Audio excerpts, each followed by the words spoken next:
Fala galera, estamos aqui de volta com mais um Além do Óbvio. Finalmente chegou, a gente já estava tentando fechar essa agenda aqui, tinha um tempo. Eu sou o Fábio Lima, estou aqui com o monstro sagrado da economia, Bruno Musa. Exagero. Beleza? Tranquilo? E aí, você? Bem. Cara, você viajou pra caramba, mas tu já foi pra Índia? Você estava presente. Tu foi pra Índia Não já? fui pra Índia. Tô louco pra conhecer. Não conheço a Índia, cara. Não conheço a Índia. A próxima locomotiva global, hein? Cara, aqui pode ser pro ano que vem, que a gente tem as 4 viagens que a gente faz por ano.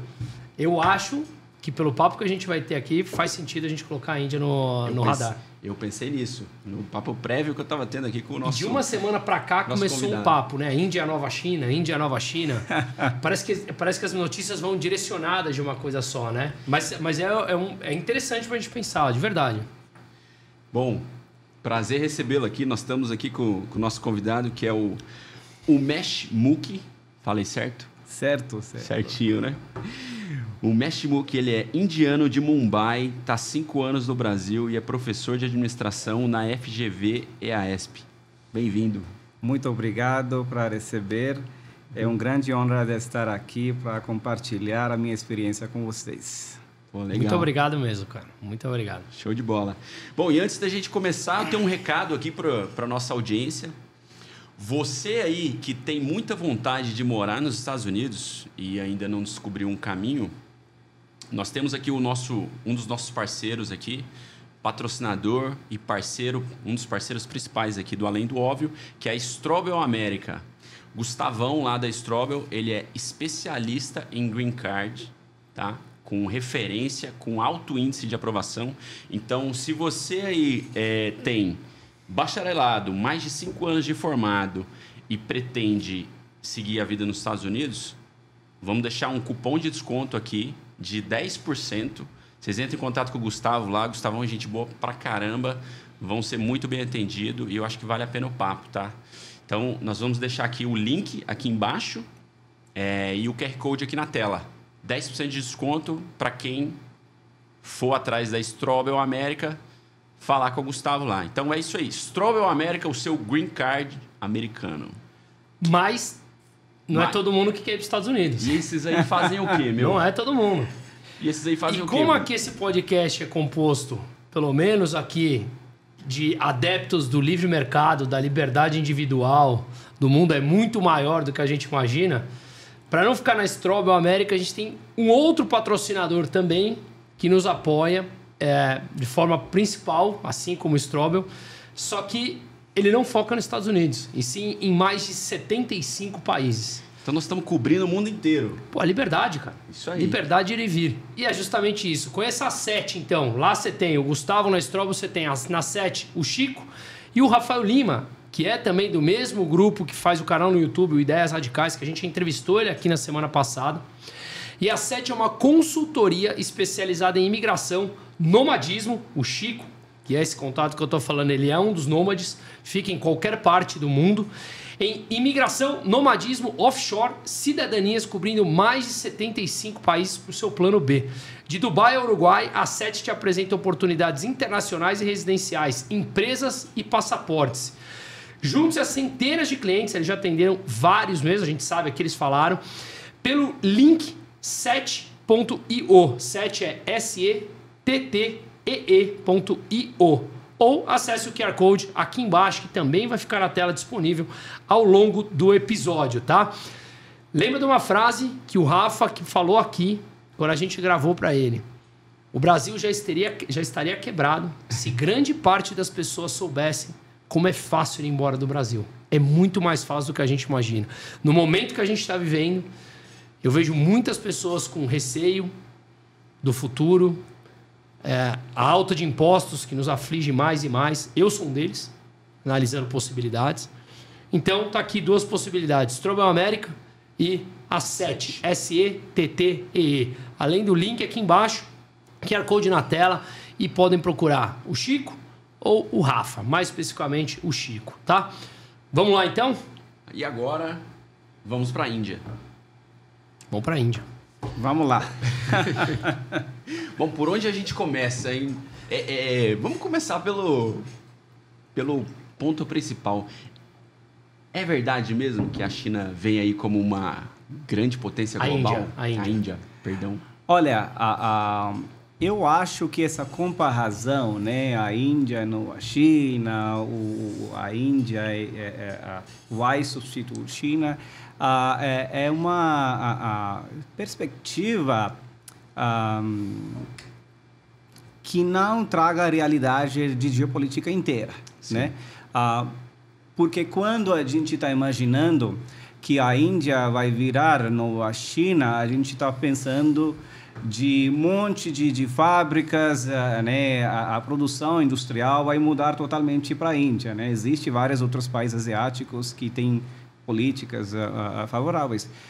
Mas também estamos esquecendo o talento de tecnologia, os engenheiros, os médicos, capacidade de pessoas para falar inglês, né? Sim, que é uma língua oficial na Índia, né? Uma das línguas oficiais. Então... é uma das oficiais na Constituição. Sim, umas das línguas oficiais. Para a comunicação entre estados e governo também, né? Então, dizer assim que a Índia não é a China, eu acho que não é justo. Mas eu acho que dizer que a Índia é uma das locomotivas que vai ter um papel fundamental, já tem um papel fundamental em economia global, inclusive aqui no Brasil, é uma maneira mais justa e correta para discutir esse assunto. Perfeito. Eu até vi uma matéria aí mais cedo que dizia que até o final desta década a Índia assumiria a terceira posição de potência global, Estados Unidos, China e Índia. Uhum. Sim, você tem várias projeções, né? Eu acho que... Sim. De todos os lados você quiser. Você sempre tem projeções, né? O que os economistas gostam de ter projeções. Viajei recentemente na Índia. Mês passado, né? Sim, mês passado. Falei com várias pessoas, né, de setores diferentes. Temos vários insights que nós podemos compartilhar. Primeira coisa, as projeções são otimistas, mas você sempre tem os fatores que não cabem dentro de projeções. Por exemplo, a guerra, a pandemia, né? Então, a gente tem que considerar isso. Segunda coisa é a escala. Quando você está pensando o mercado de consumidor de 1,4 bi, claro, quando isso vai aumentar, você tem uma potencial de Índia para virar, né, a terceira economia. É um grande sentimento de otimismo no governo indiano que vem melhorando políticas de investimento e também para promover o próprio ecossistema digital dentro da Índia. Tá? Se você vai lá na rua para comprar legumes, você paga pelo Google Pay. Você pega tuk-tuk com Uber. Tuk-tuk com Uber? Tuk-tuk com Uber, tá? Então, o mercado digital já incluiu, né, todo esse setor de sociedade. Para ter projeção, estou otimista. Se a gente vai chegar lá, vamos esperar até 2030 para ver, porque sendo acadêmico, eu acho que a gente tem que respeitar, né, o que nós podemos projetar dentro de limites e possibilidades. Então, projeções estão lá, mas acho que a gente precisa esperar até 2030 para ver se isso vai acontecer. Mas, no sentido de otimismo, eu posso dizer que, claro, há um grande consenso dentro do mercado indiano, pelo que eu percebi nas minhas interações. Esse otimismo também é bem espalhado no sentimento público também. Sim. Né? Porque nosso primeiro-ministro não foi elegido segunda vez. E vamos ver, ano que vem vai ter eleições, se ele vai ser elegido ou não. Mas essa continuidade política, conjunto com fatores geopolíticos, sentido de otimismo no setor empresarial, né, e ecossistema digital, também tudo ajuda e favorece para que a Índia vira a terceira maior economia. Mas nenhum economista, até eu estou falando pegando referência de economista de FMI, que ela falou a mesma coisa, que a gente tem que esperar, é bom para projetar, mas vamos esperar até 2030. Sim. E um dos pilares aí que acho que favorece muito o crescimento econômico é o crescimento demográfico, né? A Índia recentemente passou a China e estima-se, acho que até 2050, que 20% da força de trabalho do mundo vai ser indiana. Então, cara, só esse indicador isolado... A Índia já representa quase 20% da população mundial, né? Olha, a gente fala já entre cada 6 pessoas são indianos. É né? isso aí. Mesmo claro que a gente tem esse vantagem demográfico, né? Um país bem jovem, né? Jovem capacitados, que é muito importante. Muito. Não é difícil você ver hoje grandes posições executivas pelo mundo que são lideradas por indianos. Sim. Eu digo para os brasileiros, os meus alunos, né, que são brasileiros, que mesmo que você não conhece sobre a Índia já existe na sua vida, né? Google, o CEO do Google é indiano, se formou na Índia e foi para Estados Unidos. Microsoft, Adobe, Pepsi. o IBM, né? Pepsi, a Indranui já foi, né? A CEO. Então, a Índia já permanece em nossa vida, né? E até rebanho brasileiro foi importado da Índia, né? A raça de bovina que a gente consome aqui vem da Índia. E agora a Índia quer aprender com o Brasil como a gente vai melhorar a genética de rebanho indiano também. Então, a Índia já existe em nossa vida, né? Aí tem essas conexões históricas, né? Que os portugueses foram lá para buscar a Índia e chegaram até o Brasil.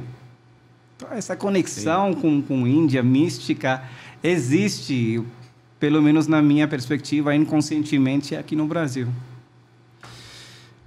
Eu concordo, cara. Eu acho que... Eu tô anotando aqui umas coisas que vêm na cabeça, porque você me falou assim, os economistas gostam de projeções e tal, né?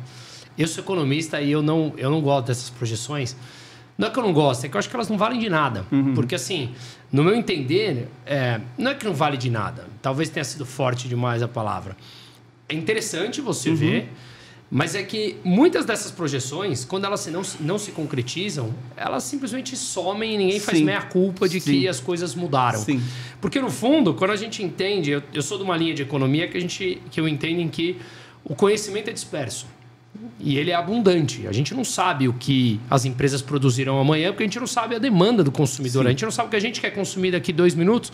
Como é que você consegue centralizar em poucas pessoas o controle de uma economia se nem nós sabemos o que a gente vai querer amanhã? Né? Então, por isso que eu acho que essas projeções, elas são extremamente falhas.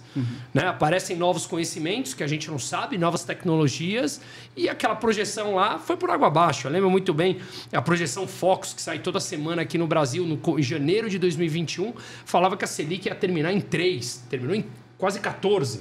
Então, assim, mas ninguém mais lembra, porque passou, né? Ou o Itaú, quando falou que uma ação subiria 90%, ela caiu 90%, mas isso cai no esquecimento. Então, eu concordo com você, eu prefiro esperar 2030 para ver. Mas tem alguns sinais que dá para a gente saber. Por exemplo, como o Fábio falou da demografia. A demografia na China, graças a políticas estatais extremamente maléficas no começo dos anos 2000, de filho único, tem algumas projeções, que aí sim eu acho que já é matemática, não é nem projeção, em que mostra que a demografia é negativa já na China. Né? E que a população pode chegar até 50% do que ela é hoje no final do século. Enquanto a demografia na Índia é crescente. Ou seja, é um mercado consumidor, é mais gente consumindo, é mais gente comprando, mais força de trabalho. E aí entra a minha pergunta. Eu estava lendo sobre um primeiro-ministro das Finanças, um ministro das Finanças no começo dos anos 90, que depois virou ministro da Economia, ministro da Fazenda de lá. Me fugiu o nome dele. Dr. Manmohan Singh? É esse mesmo. Sim, eu só lembrava do Singh. Como é que fala? Dr. Manmohan Singh. Dr. Manmohan Singh. Bom, esse. Boa tentativa. Em que, apesar do paradoxal que ainda é a Índia, em você ter... Como o Brasil, você tem coisas muito pobres e coisa muito avançada, né? Como o sistema bancário brasileiro, a digitalização, enfim. A Índia ainda é um país extremamente pobre. Quando você pega em renda per capita, é muito mais pobre que o Brasil, que é um país extremamente pobre, né? Mas eu acho que... Qual é a renda per capita? A renda per capita na Índia está na casa de $2.500. A renda per capita, para quem não entende, é assim. Você pega o PIB do país, tudo que o país produz, divide pelo número de população. Então, o PIB da Índia está na casa dos 3 trilhões e 100, mais ou menos. Isso. E o Brasil é 1,8 trilhão em dólar. Só que, claro, a Índia tem 1,4 bilhão de pessoas e o Brasil tem 203 milhões. Então, a renda per capita do Brasil, ela é naturalmente mais alta ainda, apesar do Brasil ser pobre. Então, a renda per capita do Brasil está na casa dos 7,5, 7,800 e da Índia 2.300. Da China é 14, dos Estados Unidos é mais de 70, né? Da Suíça acho que é 92. Ou seja, somos um país pobre ainda. Mas onde eu acho que eu linko isso com a demografia? China caindo na demografia, a Índia subindo, com mais pessoas. E eu falei do sim aqui, do primeiro-ministro, porque é o que eu entendo, e me corrija se eu estiver errado, no começo dos anos 90 ele basicamente fez 3 coisas importantes. Ele começou a desburocratizar a economia, que apesar de ainda ser muito burocrática como o Brasil, ele vem desburocratizando, ele veio desburocratizando, abriu a porta da desburocratização.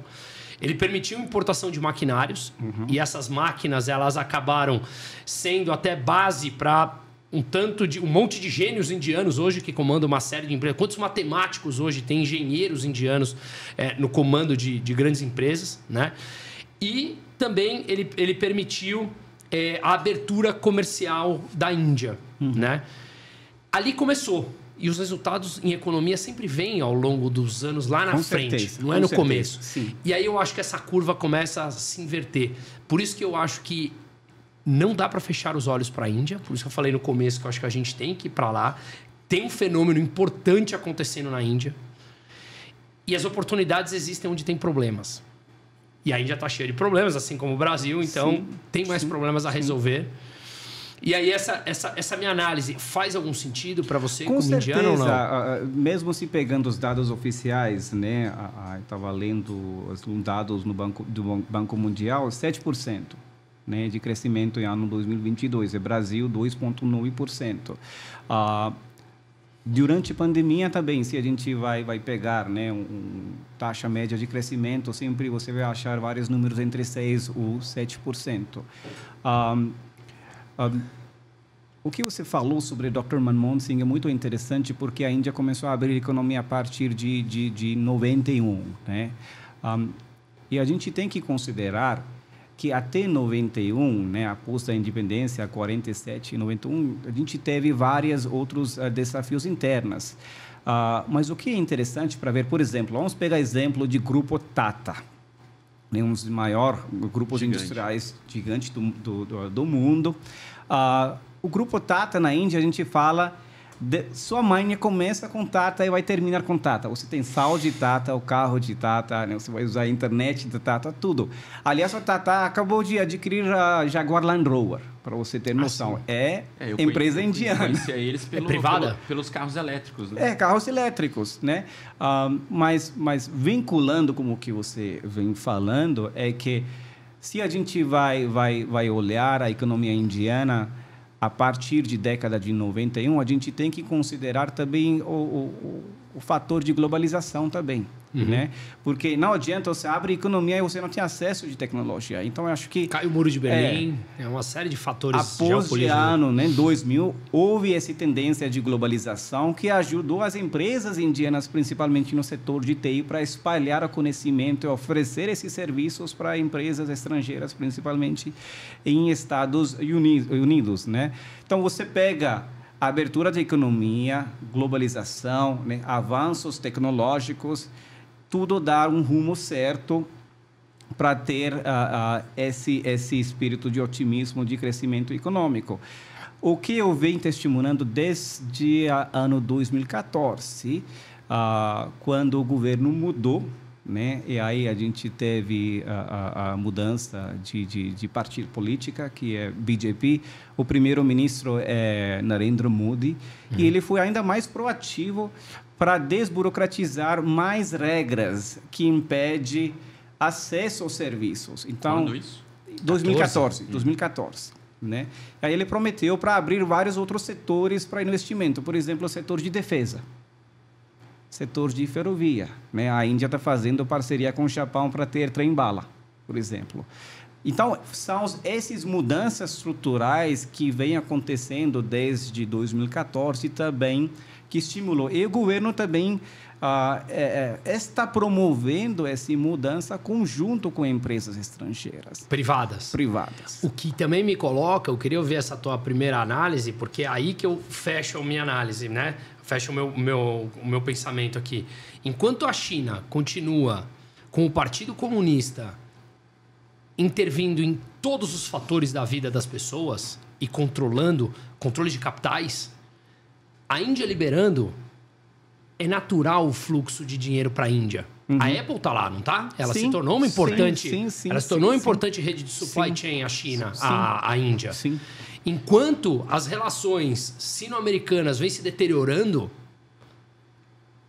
a Índia pode aparecer para suprir esse gap, com mão de obra relativamente barata ainda, e para produzir numa relação muito mais, digamos, amigável do que com a China. Com certeza. Então, e atraindo capital privado.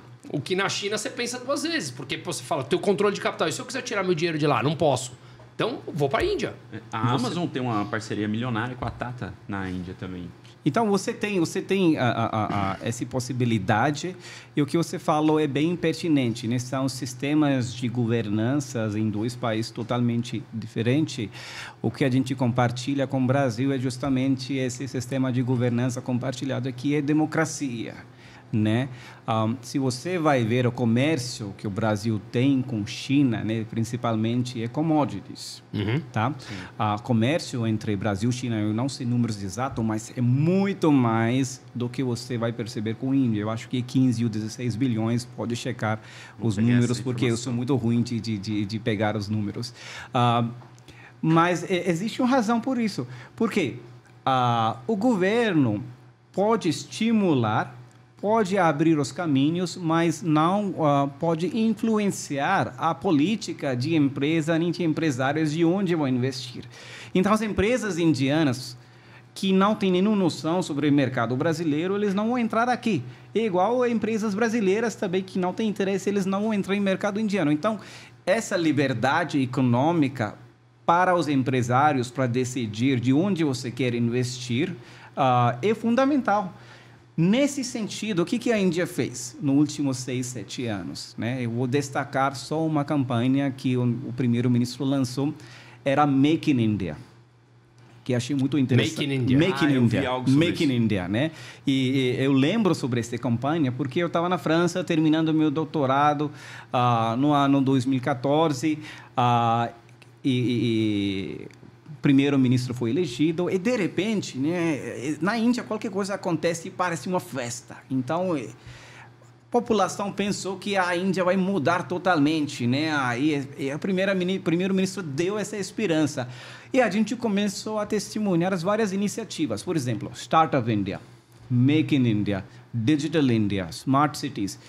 E se você vai ver, o nosso primeiro-ministro consegue vender marca da Índia muito bem. Quando ele vai para Nova York, ele encontra com 18 mil indianos. Ele faz uma palestra dentro de um estádio, do lado do Trump. Quando ele vai para a Austrália, ele está lá com o primeiro-ministro indiano dando palestra por, não sei, 5 mil, 10 mil indianos, porque existe uma grande comunidade indiana. E ele fala justamente sobre isso com empresários, né? Come, make in India. Vem e fabrica aqui. Quando ele vai para os Estados Unidos, ele vai encontrar com CEOs, né? Então, ele faz esse esforço usando essa carisma dele para promover a Índia como uma destinação de investimento, que acaba favorecendo o nosso ecossistema empresarial. Sim. Faz total sentido na minha cabeça. E você acha que o foco hoje de crescimento para a Índia seria manufatura? Ou tem algum setor da economia que você entende que tem mais potencial? Claro, se você vai ver manufatura, as fábricas, né, vamos dizer, de semicondutores é estratégica, porque geopoliticamente, se você vai ver que se a Apple tá querendo produzir e ter acesso para talento, a Índia é um bom lugar. Igual você vai ver no setor automotivo também. Né? Você tem uma empresa que chama Bajaj, que acabou entrando em mercado brasileiro, também, então isso é interessante. Medicamentos, né? No Brasil, a gente tem vários insumos que vêm da Índia. Vamos não esquecer a questão de vacina também, né? A Índia é um dos maiores produtores de vacina. A indústria farmacêutica é forte lá. Sim, farmacêutica também. Turismo, a Índia atrai muitos turistas. E também você tem, eu não sei a palavra em português, mas medical tourism, né? Então, turismo médico? Turismo médico, porque as pessoas podem ir lá, você tem acesso a uma boa qualidade de hospitais, os médicos, para se tratar lá também. Então, existem várias essas oportunidades. Inclusive, eu morei na Austrália 2 anos e tinha muito médico indiano na Austrália. Sim. A Índia exporta muita pessoa de tecnologia, muita pessoa da área médica também. Então, isso eu acho que é soft power da Índia, né? Saiu um artigo em Economista bem interessante que fala sobre o papel da diáspora indiana que ajuda a Índia eventualmente. Melhor considerar meu exemplo, né? Eu estou aqui, mas eu estou falando sobre a Índia, espalhando conhecimento sobre a Índia. Então, se você pega alguém que foi para Estados Unidos, eu acho que em termos de 180 mil indianos vão para Estados Unidos para estudar mestrado ou doutorado lá, em comparação de 15 mil, 18 mil brasileiros. Mais uma vez, pode verificar dados. Então, essas pessoas que 15 estão... 15 mil contra 180. Né?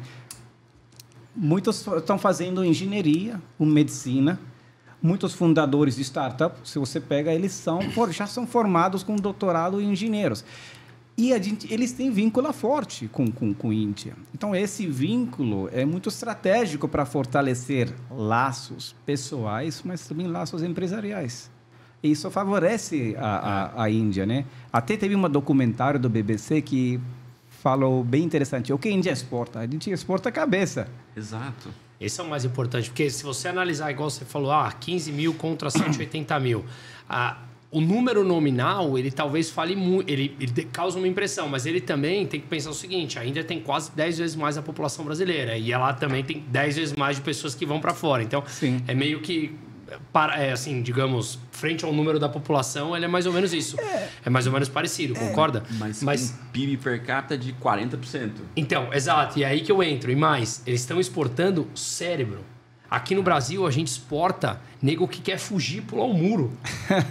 Verdade. É verdade. Em linhas gerais, é verdade. O cara que sai daqui e fala, estou disposto, como muitos da América Central, vou atravessar o México inteiro a pé para estar disposto a pular o muro, para ser pego pelos caras lá. O brasileiro médio que exporta é isso. A Índia não, cara. E eu acho que a grande diferença está aí. Eu posso dar o meu exemplo.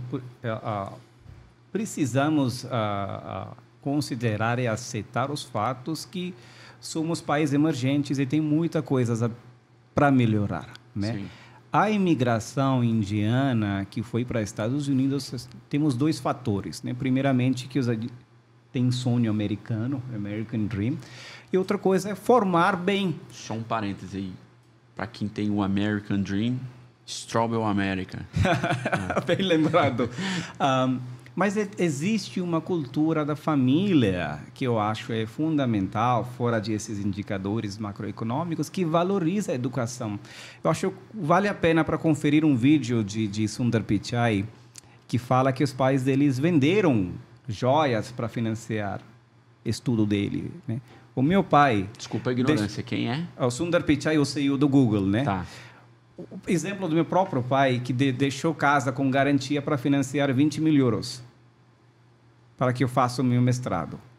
Se eu estou saindo da Índia com essa coisa, eu tenho que reembolsar 20 mil euros, eu tenho que ralar muito bem para conseguir um emprego para que eu possa devolver ali e pagar. Senão, muitos indianos vão com essa pressão e essa pressão nos leva para dedicar muito bem, claro, para ter concentração, né? Então, existe esse lado social, porque a gente quer valorizar o esforço dos nossos países também. Isso, né? É demais, cara. Então, essa cultura familiar, principalmente no meu caso, me obrigou, né, indiretamente, que eu preciso me formar bem, né? Porque eu sou engenheiro, né? Me formei em mestrado e doutorado.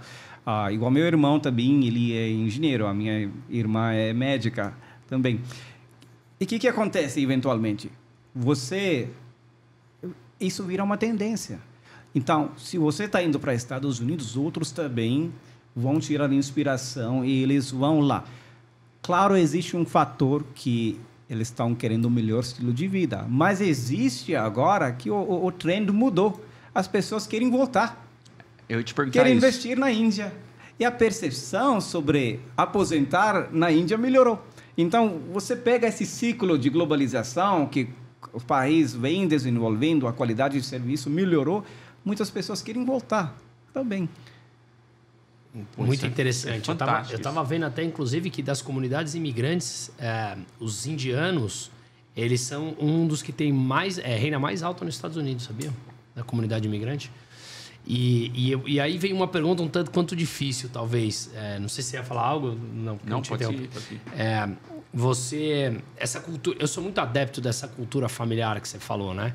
E eu vejo isso muito mais forte hoje no Oriente, na Índia, né? E o Ocidente, infelizmente, está perdendo isso. Eu acho que está perdendo até não ficar ninguém aqui e aí se reequilibra de novo. Uhum. Você não acha que isso coloca potencialmente tanto os muçulmanos, como o Oriente no geral, indianos, numa vantagem competitiva muito grande frente ao Ocidente? Porque assim, o Ocidente não quer ter filho. O outro lado quer ter filho, continua querendo ter muito filho e mais, são muito próximos. Sim. Eu acho fantástico. Então, assim, é uma matemática. Se um tem filho pra caramba e prega união familiar e esse lado aqui tá deteriorado e não tem filho, é uma matemática. Vai nascer mais gente aqui e aqui domina. Sim, simples assim. Muitos valores agregados aí também e contrários a essa cultura, essa cultura woke dos Estados da Unidos, vida, essas coisas que meio que ajuda a dar uma, uma dispersada no que é foco. Sim, porque a nossa cultura, né? Eu digo nossa porque posso falar que eu sou brasileirado, né? Tá. Nossa, mas está colocando nossa, você sim, como porque Brasil.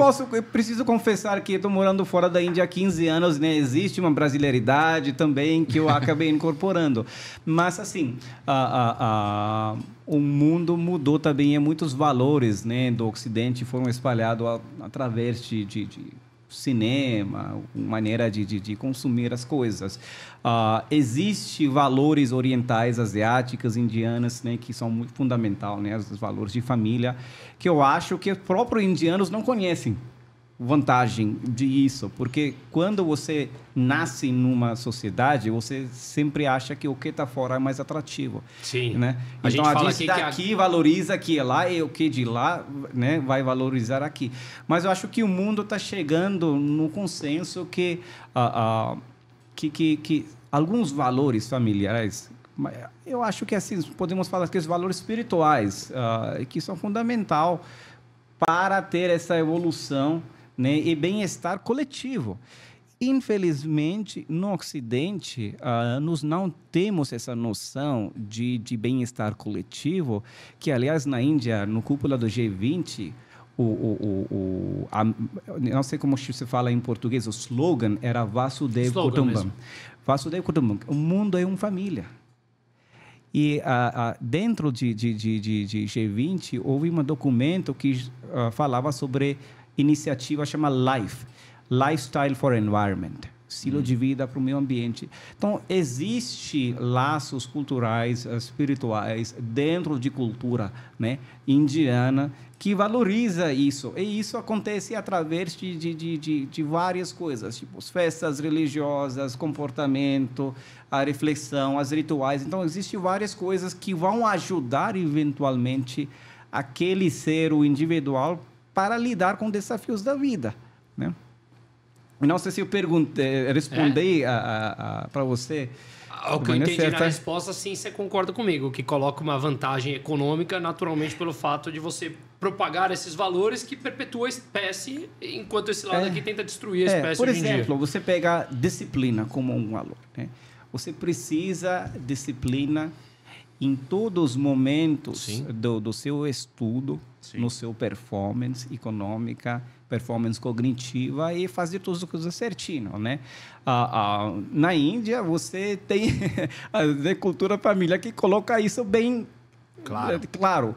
Eu lembro, meu avô falava, senta direitinho, não precisa ler assim.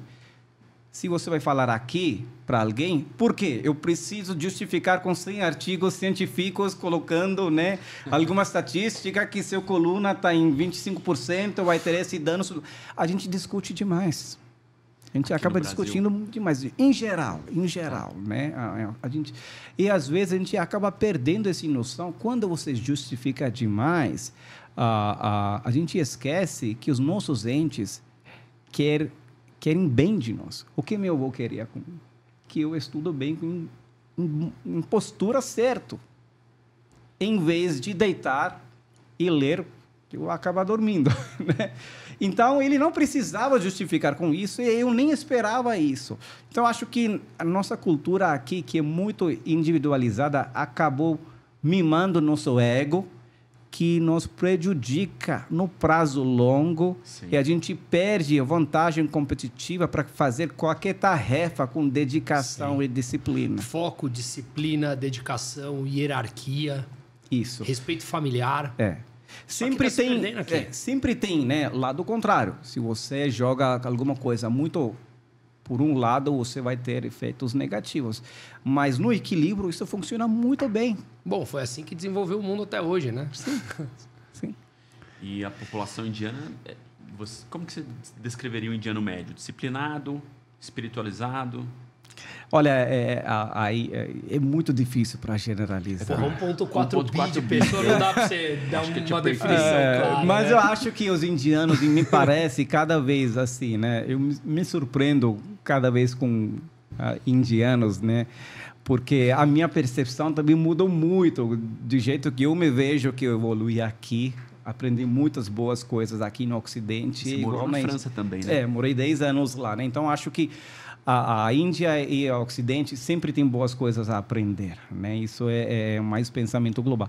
Indianos, como eu posso descrever em geral, sempre está disposto para ajudá-lo. Então, exemplo, você chega em loja, a loja deveria fechar às 19 horas, mas como você é cliente, ele não vai fechar, ele vai atender você. Aqui não, nem na França é isso. É horário de fechar. Então, ele não vai falar não, em geral. Né? Então, existe esse lado otimista. Outra coisa, os indianos sempre estão prontos para dar conselhos sem requerer. Então, a gente acha que a gente tem resposta para todas as coisas. E a gente vai dar resposta. Por exemplo, você está doente. Não, você tem que tomar água morna com açafrão, com gengibre e tudo isso. Então, eles são cheios de dicas. Mais uma vez, proativos, de bom senso, ali. Né? Assim, que eles querem ajudar. Eles não têm noção de, às vezes, como você vai entender a mentalidade ocidental, né? E eles são muito acolhedores. Então, muito dinâmico no sentido que eles podem planejar e, no mesmo tempo, não vão planejar. Então, muito espontâneo. Então, se você falar, estou chegando a tal hora, vamos fazer alguma coisa? Sim, não tem nenhum problema. Ou contrário, aqui que a gente organiza muito, né, muito mais. Não, eu tenho que sair, eu tenho que fazer isso que a gente acaba estressando demais. Sim. Então, nesse sentido, eles não pensam muito. Então, eles são muito mais light, mas muito mais rigoroso também. Sim. Quando eles querem fazer alguma coisa, quando eles querem apontar alguma coisa, eles podem ir direito no ponto para criticar também. Então, são algumas características que eu posso destacar que eu percebo. Legal. E o lance das castas lá, é verdade? Como que funciona isso aí? Olha, essa questão de casta, né, é uma questão milenar. Né? Nós temos, eu acho que nossa base de olhar a sistema de casta vem de nossa história de escravidão. Como é? Para quem não sabe, explica o que é brevemente o sistema de castas. Existem 4 castas que foram descritos nos textos sagrados e cada casta teve um papel fundamental. Né? Por exemplo, os Brahmanes. Os Brahmanes são os que têm direito de fazer as rituais sagrados. Tá? Kshatriyas são guerreiros. Tá? Então, existe um tipo de trabalho associado com aquele, vamos dizer, categoria de elas casta. estão hierarquizadas. Eles são hierarquizados, né? E não existe, como a gente percebe aqui no Ocidente, alguma coisa com cor. Que se você, né, você é negro, você é branco, e você tem desigualdade dependente da cor da sua pele. Lá não é assim, porque nós não somos assim, né? Que virou? Quando qualquer sistema de segregação toma conta onde o ego humano supera, a gente acaba criando esse sistema de poderes, né? Então, o sistema de casta, que na minha percepção foi para a distribuição de trabalho, ficou concentrado, né? Que os brahmanes achavam que os shudras, os vaishyas, não têm direito para algumas coisas.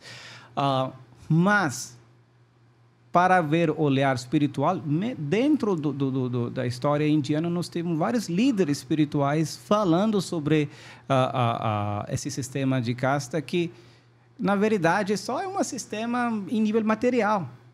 Inclusive, eu vi que a legislação já proíbe desde algum tempo atrás. A legislação é proativa. Rola um preconceito no dia a dia ainda?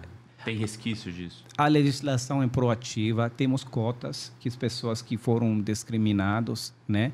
A própria o Dr. Babasaheb Ambedkar, que criou a Constituição da Índia, né? Ele também foi discriminado. Então, eu acho que a Índia oferece possibilidade onde você alavancar coisas maiores e vai além do castas. A legislação ajuda, mas no final eu acho que é importante o vínculo espiritual, que é que somos seres universais.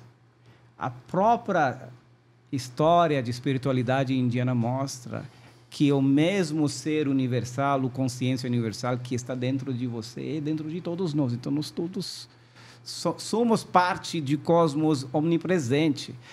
E a gente precisa alcançar esse estado que me leva a falar sobre a yoga. O papel de yoga é justamente isso, onde você perde todas essas identidades, que não sou indiano, não sou de esse casta, eu sou alguma coisa maior do que eu sou agora no nível físico. Essa é a herança da Índia. Sim. Que a cultura que oferece a possibilidade para você, para alcançar seu espírito, questionar a sua evolução, para que você nasceu, qual é o seu papel desse universo.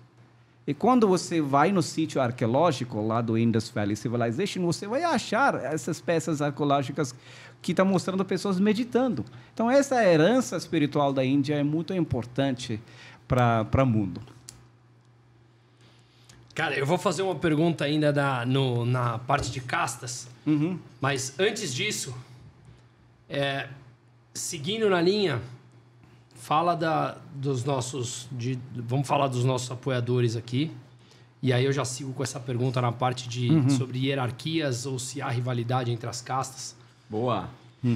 Bom, pessoal, como já falado aqui anteriormente, nós temos agora 3 grandes parceiros aqui. O primeiro deles é Strobel América. Para você que tem bacharelado, mais de 5 anos de formado e tem o sonho de ir para os Estados Unidos... Procura lá Strobel América, nós vamos deixar aqui o QR Code na tela, o link aqui embaixo, cupom de 10% de desconto para quem vier através do Além do Óbvio. E se você cumpre esses requisitos, você pode conseguir o seu Green Card permanente para viver o sonho americano. Olha só, através da Strobel América, tá bom? Link aqui embaixo, QR Code na tela. Mas... se você não quer ir para os Estados Unidos e está olhando qualquer outro destino no mundo, para onde eu vou, Bruno? Conheça a SETTEE, S-E-T-T-E-E, que também tem como nosso parceiro aqui, QR Code na tela, link no descritivo também. Acesse e procure por ou Francisco ou Rafael Lima, que é sim do canal Ideias Radicais, que a gente já entrevistou ele aqui. E ele tem um foco mais... abrangente do que a Strobel América, que foca no Green Card. Esse é para pessoas que pensam em imigração para mais de 75 países, nomadismo, que é o caso do Francisco, ou seja, você pode morar em qualquer parte do mundo, offshore, cidadania, e, de novo, cobrindo mais de 75 países, Dubai, Uruguai, República Tcheca. E é interessante que é uma consultoria em que você entra no perfil de cada pessoa para entender o que é que você quer. Isso é muito legal. O que é que você quer? Qual é a tua necessidade? Você quer sair dos impostos? Você quer buscar uma nova cultura? Você está indo pela alimentação? Você está indo por conta do perigo? São vários países. E, de novo, eu repito uma frase que o Rafael falou aqui, que é da SET, que se o brasileiro soubesse como é fácil ir embora do Brasil, como há soluções alternativas, talvez o Brasil já teria quebrado. Então, se você está vivendo esse momento pela alta de impostos, pela corrupção, pelo perigo, cada um tem os seus valores principais. Procure a SET, SETTEE, link no descritivo, QR Code aqui na tela, tá bom? Seguindo. Vamos embora. Então, onde estávamos? Volto para a minha pergunta das castas. Vai. Existe algum tipo de hierarquia? Você falou que são 4 castas principais. Existem outras castas? São 4 principais ou não? Ou são essas 4? Olha, no hinduísmo existem esses 4 castas, né? Mas você tem que entender, a Índia é tão complexo, cada estado tem um idioma, tem mini etnicidade, né, em cada estado, cada comunidade, mas no hinduísmo são esses 4 castas. Tá. E existe... Primeira pergunta, hierarquia entre elas? Ou seja, uma é superior hierarquicamente a alguma outra? E existe rivalidade entre elas? As pessoas de uma casta têm um convívio social harmônico com a outra, pouco importa. Que nem aqui no Brasil, se um é católico, o outro é evangélico, tá ok. Se um é judeu, o outro... No geral, há uma convivência harmônica ou há rivalidade entre elas? Eu acho que como um país, a gente já tem uma harmonia, né? Se você vai ver um país com tantos idiomas e tantas diferentes entidades, considerando que existe várias outras religiões dentro da Índia, a sociedade em geral, né, vive com harmonia. Existe hierarquia, sim, né? Quando você vai para a Índia, é difícil para perceber essa hierarquia no dia a dia, principalmente em cidade. Mas né? assim, o indiano que está, por exemplo, que pertence a uma casta menos hierarquizada ali, ou abaixo na hierarquia, ele sente um pouco de certo preconceito no dia a dia, trabalho e tal? Pode ocorrer. Sim. Vai ser um erro para negar, né? Claro. Pessoalmente, como aqui ocorre várias pessoalmente, questões sociais, né? Eu não enfrentei, porque é diferente, mas como eu falei que quando eu fui para a Índia agora, recentemente, fui nos pequenos vilarejos, conversei com pessoas, né? Então, existem incidentes onde pode ocorrer esse tipo de discriminação. Sim. E o que caracteriza uma ser hierarquicamente superior à outra? Eu ia até fazer uma pergunta parecida, eu vou adicionar aqui só para facilitar. Ela reflete de alguma forma uma condição socioeconômica? Roupa socioeconômica, linguajar, esse tipo Ou é de mais coisa? espiritual, assim? Olha, mais uma vez, vai ser muito difícil para responder isso assim concretamente. Vamos lá. Brahmins, né, são responsáveis para rituais religiosos, né, estudos religiosos, né? Você tem Kshatriyas, que são guerreiros. Eu preciso ler novamente. Você tem Shudra e Vaishyas, que são comerciantes, e outra tarefa é para limpar, né, fazer trabalho de faxinas. Você vai perceber na Índia, às vezes, por exemplo, quem é faxineiro vem de caixa baixa, tá? E aí já vem essa questão de quem é né? Tem renda limitada.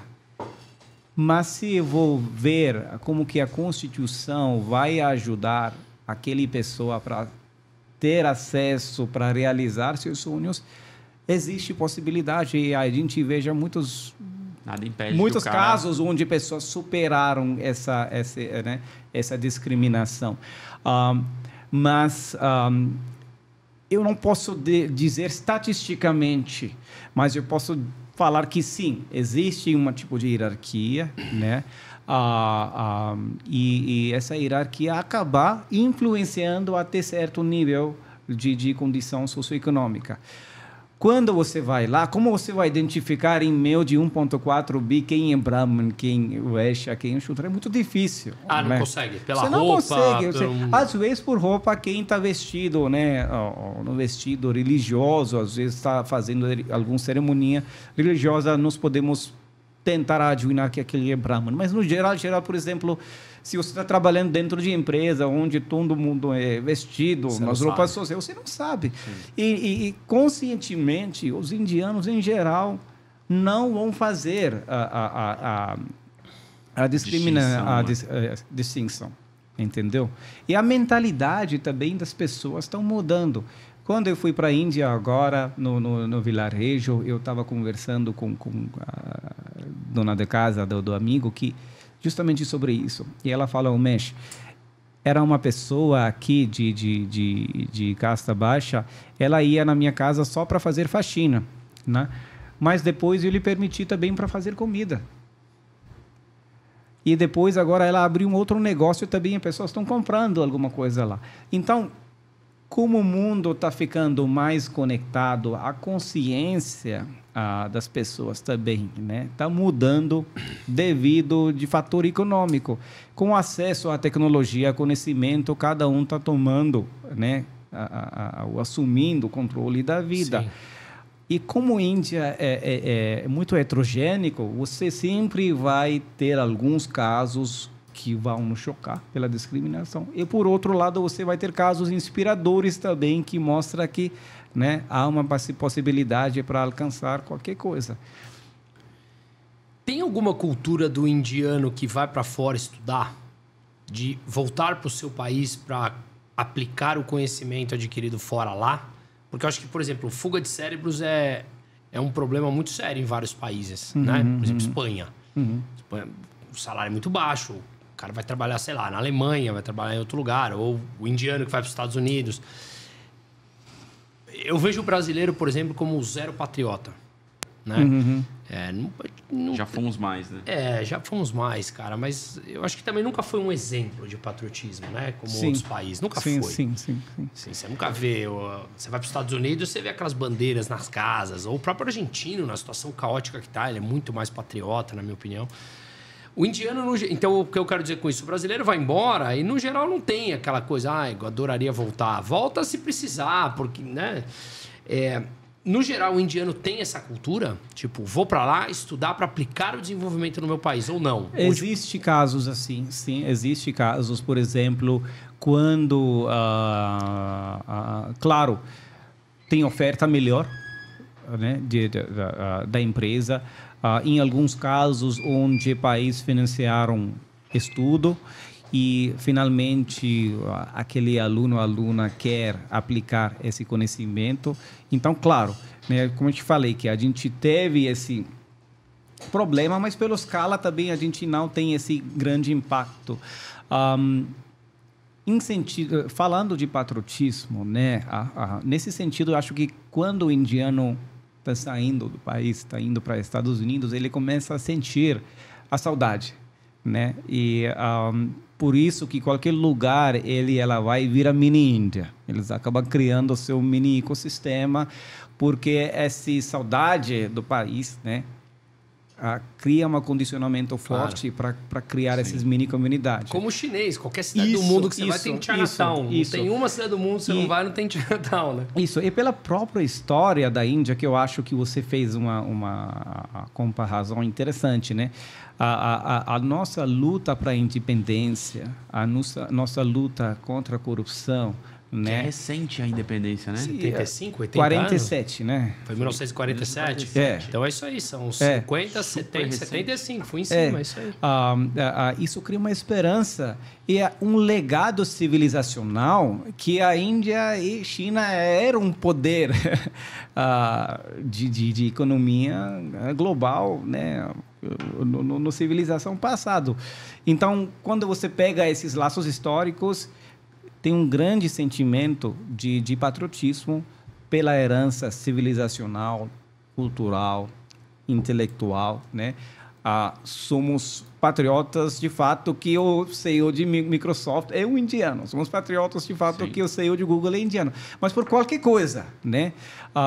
E isso é muito bom quando você quer ter um país unificado.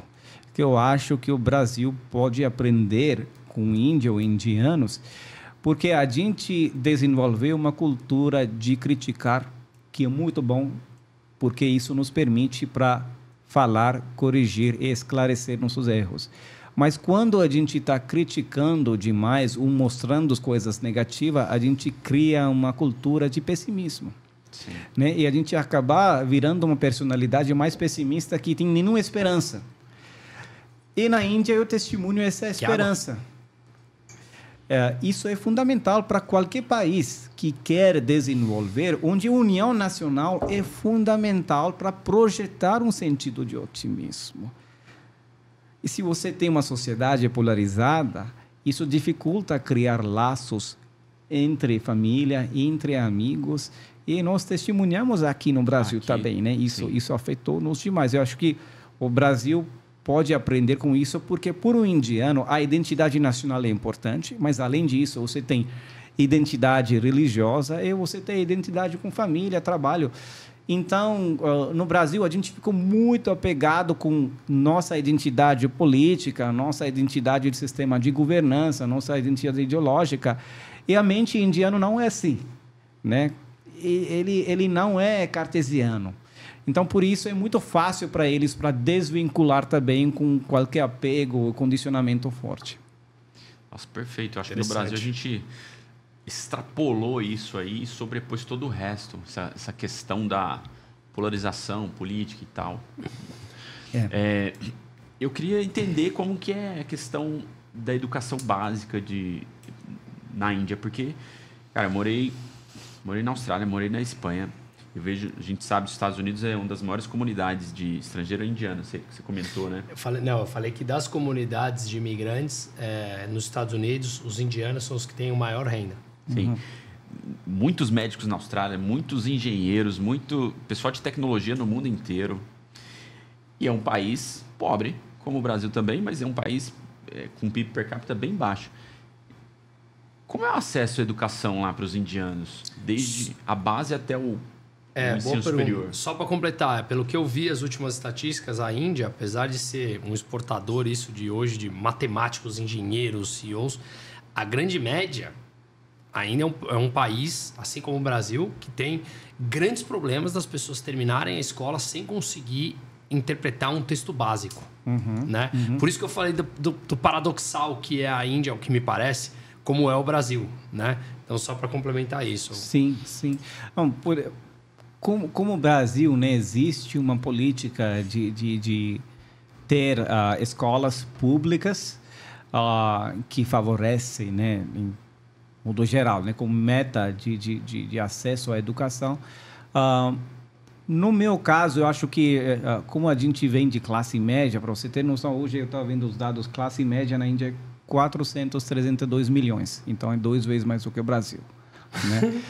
Então, qualquer escala você pega mais ou menos, né? A gente tem vantagem e desvantagem.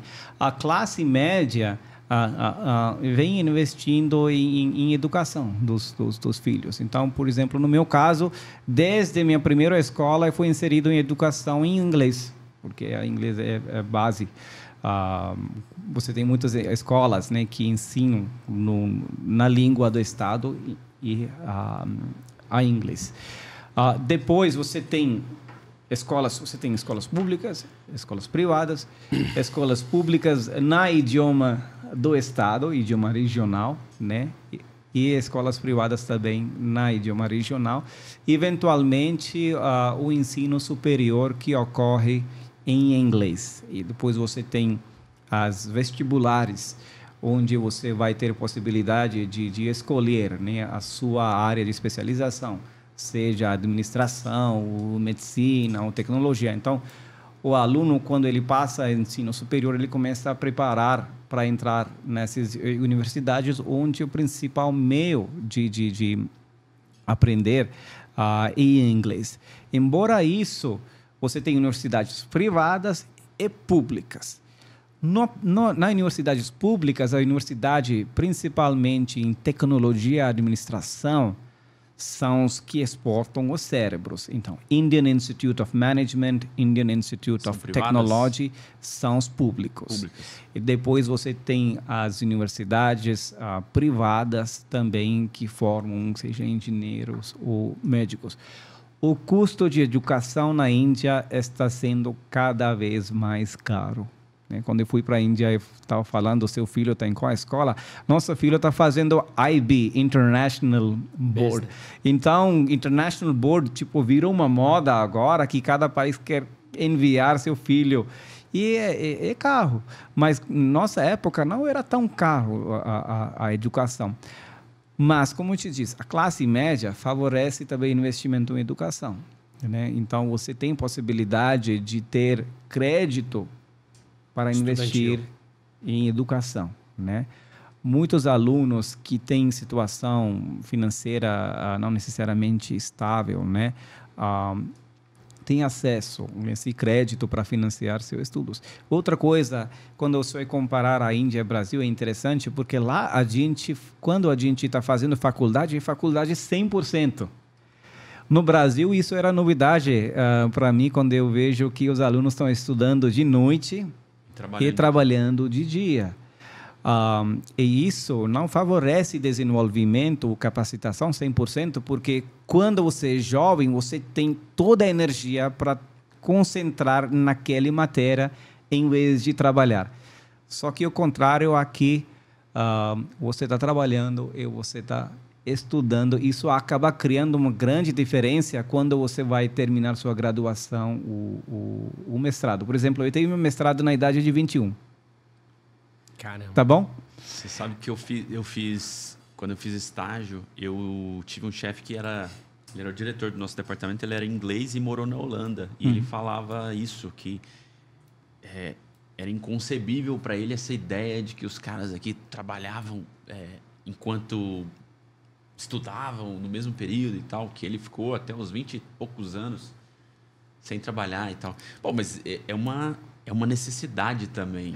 Então, a nossa necessidade socioeconômica nos leva,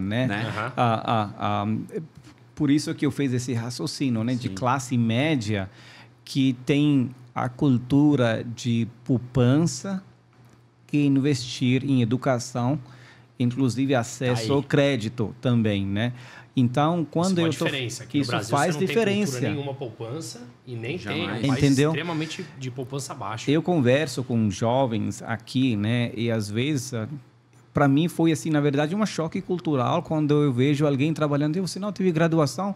Na minha idade de 19, 20 anos, já me formei em engenharia. 21, 22, já mestrado, 100%, assim. Mas eu fiquei mais consciente porque cada sociedade, dependente da sua história e situação socioeconômica, a estrutura de família também nos leva para ver que isso acaba impactando a investimento em educação. Então, voltando, só consolidando que a gente falou sobre educação, existe essa possibilidade, existem várias universidades privadas no ensino superior que oferecem a possibilidade para terminar sua graduação, eventualmente pós-graduação. A tendência geral é não parar ou fazer mestrado. Concorrência é tão grande que você tem que destacar. Claro. Como que você vai destacar? No meu caso foi assim, quando eu estava terminando engenharia, metade da turma já estava dando o vestibular do GRE para ir para os Estados Unidos, metade já estava planejando o MBA, e outros já foram recrutados para empresas. Então, quando você vive nessa cultura intenso, a concorrência que tem lado positivo, acaba criando muito estresse também. Você tem que achar maneira de se destacar através de qualquer tipo de formação. E a gente acaba informando, para ter essa concorrência e para achar vaga no mercado. Cara, mas eu vejo isso como ótimo. O ser humano se desenvolveu assim. A gente lá nos primórdios, o cara tinha que fugir do leão para não morrer. Agora, aqui volta no lado do Ocidente, hoje em dia, essa cultura mimimi aí, fazer pressão, você pega essa geração nova, não pode ter pressão no trabalho, porque sai, meu Deus, estão me oprimindo no trabalho. Isso vai criar seres frágeis, não tem jeito. E esses seres frágeis serão ocupados por pessoas mais fortes. O mundo é assim, né? Sei lá, na minha cabeça o mundo é assim. Essa é uma grande discussão, acho que isso compensa um outro tema, porque a minha... Eu consigo raciocinar isso com meus alunos que são de geração Z, né? É muito fácil para generalizar qualquer problema. Por isso que eu digo que o Brasil me formou como uma pessoa mais consciente, porque eu vivia em outra realidade na Índia. Quando eu fui para a França... Você considerava uma bolha na Índia? Uma bolha. Acho que em qualquer cultura a gente vive, a gente acaba criando uma bolha, verdade, né? Bolha de pensamento de uma maneira. Sim. Quando eu fui para a França, era uma outra bolha, né? Por exemplo, fiz meu mestrado em administração, né? Não me interessei tanto em assuntos de meio ambiente. Quando eu fui recrutado após de meu doutorado pela Fundação Getúlio Vargas, cheguei aqui em 2018, 2019, houve essa grande questão do meio ambiente, queimadas no Amazônia, aí comecei, né, a estudar e ver. Então, acho que o Brasil me tornou mais humano nesse sentido para estudar vários fatores que podem levar ou ter impacto no nosso desempenho pessoal. Complementando o que você falou sobre jovens, né? Eu acho que eu vejo isso muito com meus alunos. Cada geração tem valores, né? Cada geração enfrenta alguns desafios. Todos nós passamos por algumas ideias que a gente concorda, não concorda com nossos pais. Eu acho que essa geração é igual. Mas, principalmente no Brasil, eu acho que compensa uma conversa dentro de ambiente psicologicamente seguro, que eu vejo com meus alunos. Tá? Eu dou matéria de gestão básica. Dentro dessa matéria, a gente está falando sobre saúde mental, a gente está falando sobre desempenho. Concorrência é bom, mas, por outro lado, você precisa ter noção sobre sua capacidade. Na Índia, nós tivemos casos de suicídios também, por causa dessa concorrência. Mas a sociedade não muda tão rápido. No Brasil, a gente tem problema de saúde mental. Se eu estou olhando para meus alunos, eu falo assim, olha, se você quer ter melhor desempenho, você precisa ter uma estratégia muito bem desenvolvida sobre o seu bem-estar. E as empresas também estão olhando isso. É um grande desafio para as empresas também, porque Sim. os valores estão mudando. A gente está falando com a diretora da empresa, ela falou que os funcionários de geração Z, o Y, estão pedindo auxílio PET para pagar andadores de cachorros. Parece um pedido estranho, mas se você vai ver, para aquele pessoa, isso é tudo. Se a minha empresa vai investir em bem-estar do mim, que é bem-estar do meu pet, eu vou trabalhar muito bem para essa empresa. Então, tem muitas coisas para discutir e cada vez a gente vai se surpreender para entender quais são as fontes daquela motivação, aquela percepção. É complexo, cara. É muito complexo. Para alguém bancar o cachorro dele de andar, ele tem que dar um retorno maior para a empresa. Senão, a matemática...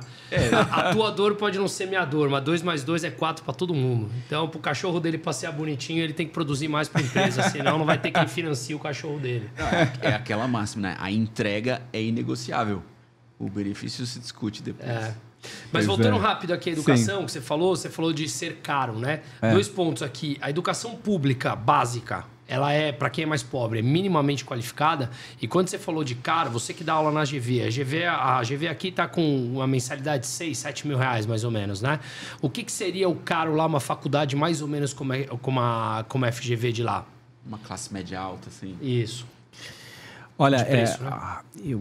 Vai ser difícil para ver, porque... Você está fora há muito tempo agora também, estou fora, né? Assim, porque eu estou pegando mais referências de universidades então, se mantém na qualidade. A qualidade do ensino básico, ela é minimamente produtiva para uma pessoa entrar no mercado de trabalho atual? Olha, em geral, a gente tem eu vou confessar que a gente tem um desafio nesse sentido, né? Porque você falou os números e esses desafios de maneira mais clara do que eu posso. Existe estrutura de educação básica que poderia ser melhorado muito, porque nós não somos ainda no nível da França, por exemplo, onde, né, a educação pública é muito bom. Igual nas universidades públicas. Existem algumas universidades públicas muito bom, né, que são referência mundial, mas não todos. Então, nós precisamos melhorar. Por outro lado, existem as universidades privadas que são que garantem um bom emprego, né, uma boa capacitação.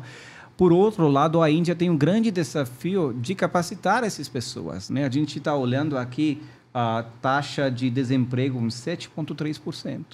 Então, isso é um grande problema também, porque quando você tem um mercado livre, onde você poderia criar uma faculdade, vender sonho, né, de capacitar, é muito fácil de ver que essas pessoas não vão achar vaga dentro de mercado. Então, a gente tem esse grande desafio. Então, se você está esperando a resposta que está tudo ótimo, não. Temos as boas faculdades? Sim.